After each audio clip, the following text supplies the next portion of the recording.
Live from Fargo and serving you on TV, online, and on the go. This is Valley News Live 10 at 10. Police are on the lookout tonight for a car after a shooting early this morning. Good evening, everyone. Thanks for joining us. It happened around 4:30 a.m. in downtown Fargo. Authorities say 3 men riding in a car pulled up alongside a street sweeper. One leaned out the window and fired a BB gun 3 times. Valley News Team's Macy Enger explains how the incident has the street department on edge. A busy Friday night in downtown Fargo. Diamond Rio fans packed the sidewalk outside the theater.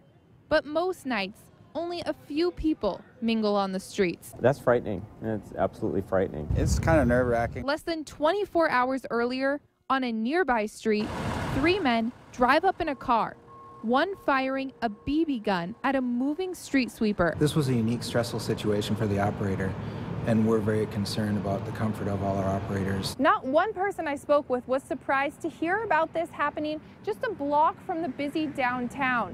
One man said he's even thought about moving to the suburbs because of all the crimes happening in the area. Even as a single a guy walking downtown, I would be looking over my shoulder. While street department leaders are worried about the safety of their workers, start with the facts. Cass County's chief prosecutor says if the case reaches his desk, emotion won't be involved in deciding what charges to file. A person who's driving a street sweeping machine is not anticipating that and has no idea what is intended by the person on the other side of whatever gun is being aimed at them. So this is real problematic. It's not a joke, it's not funny, and they shouldn't have done it.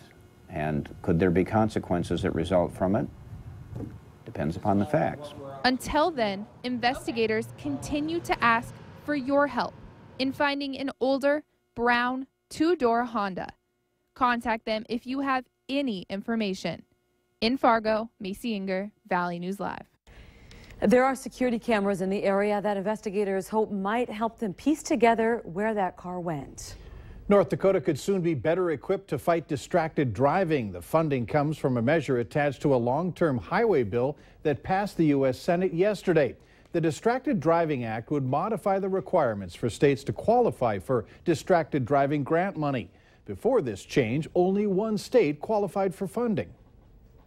This legislation provides funding to the states to help battle texting and driving, which is a real safety issue. The full highway bill now goes to conference committee to sort out the differences with a similar bill in the House. Starting tomorrow in Minnesota, under a new law, drivers will face a $225 fine for second and subsequent violations of texting. This in addition to the current $50 fine.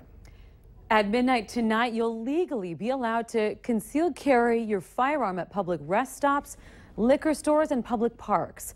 One couple at Lindenwood Park enjoying the sunshine today says they're for it. They both have concealed carry permits and say it's a good thing for the safety of kids. Other people say that they trust those with the permits to be responsible. Nicole Price says she's not worried about guns in parks. A responsible adult or person has to go through the classes to have the concealed permit carry. They should know what they're doing with their gun and how to use it properly. So this weekend, when your little ones hit the jungle gym, just know the other parents might be carrying, and they're certainly allowed to do so. There's plenty of curiosity when it comes to disaster response, but the Salvation Army needs more than that. They need people who are not only willing, but trained to deal with disasters. This weekend, the Salvation Army is hosting an emergency disaster services training in Grand Forks. The coordinator says it involves a lot of classroom and book work, but in the end, it's hoped these people will be ready to assist first responders. We need volunteers who are willing to get out there and help those who have been affected and help us to do it correctly and to do it with lots of force. Some of these volunteers will be credentialed, meaning they would be able to go to other parts of the country where disaster strikes. 2 people from Warroad, Minnesota landed in the ditch after hitting a deer southeast of Kindred, North Dakota. The North Dakota Highway Patrol says it happened here just after 10:30 this morning on Highway 18, about 10 miles southeast of Kindred. The motorcycle was traveling south when the driver saw a deer in the ditch. According to the crash report, The driver slowed down and the deer tried to jump over the motorcycle. The deer then hit the side of the bike and the driver and the passenger landed in the west ditch.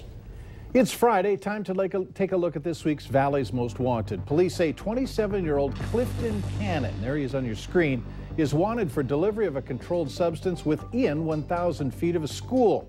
Call police if you have any information on his whereabouts. And if you need help uncovering fraud or corruption in your community, call our whistleblower hotline. We'll do our best to get to the bottom of it. Call 701-237-6576. Do so and leave your tip. A member of our investigative team will get on the case and go to work to expose the truth. Walleye netting on Mille Lacs Lake will be halted for a year in an effort to reduce the strain on one of Minnesota's premier fisheries. Biologists say the walleye population on Mille Lacs has dwindled for a variety of reasons. And today, Governor Mark Dayton considered a possible legislative session to help resorts and other businesses that will suffer if the lake's walleye fishing season closes early. Anglers at Big Cormorant Lake say that they think walleye numbers are down as it has been tough to catch the fish. DNR officials say Big Cormorant is not stocked. It's a breeding area for walleye, adding that lakes go through cycles of having a lot of fish and then fewer. Local businesses say the fishing in lakes drive their economy and couldn't imagine not having walleye in the lakes. But a bait shop employee says anglers can do their part to help not overfish the lakes.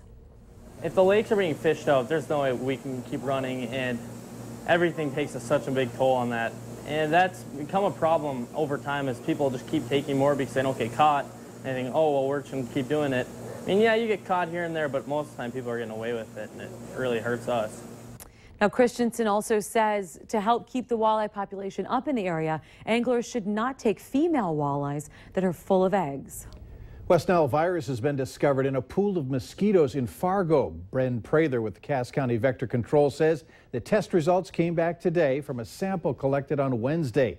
The pool of mosquitoes with West Nile was located in North Fargo. Prather said there's no need to panic, but the discovery should serve as a reminder that the virus is out there and people should continue to stay vigilant in protecting themselves from mosquitoes. Something to keep in mind for you drivers out there. Starting tomorrow, the North Dakota Highway Patrol will conduct a sobriety checkpoint at a predetermined location in north central Walsh County from 8 to 10 p.m. The Highway Patrol says delays, though, should be minimal.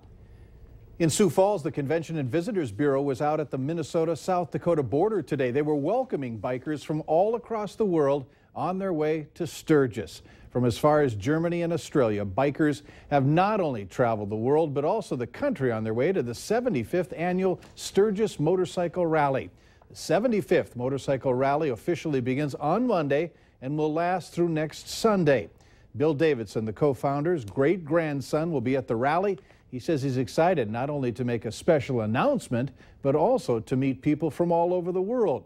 Now be sure to tune in on Valley News Live this weekend. Valley News team's Lisa Badeau will be taking part in Sturgis this year, and she'll be bringing back highlights from her trip.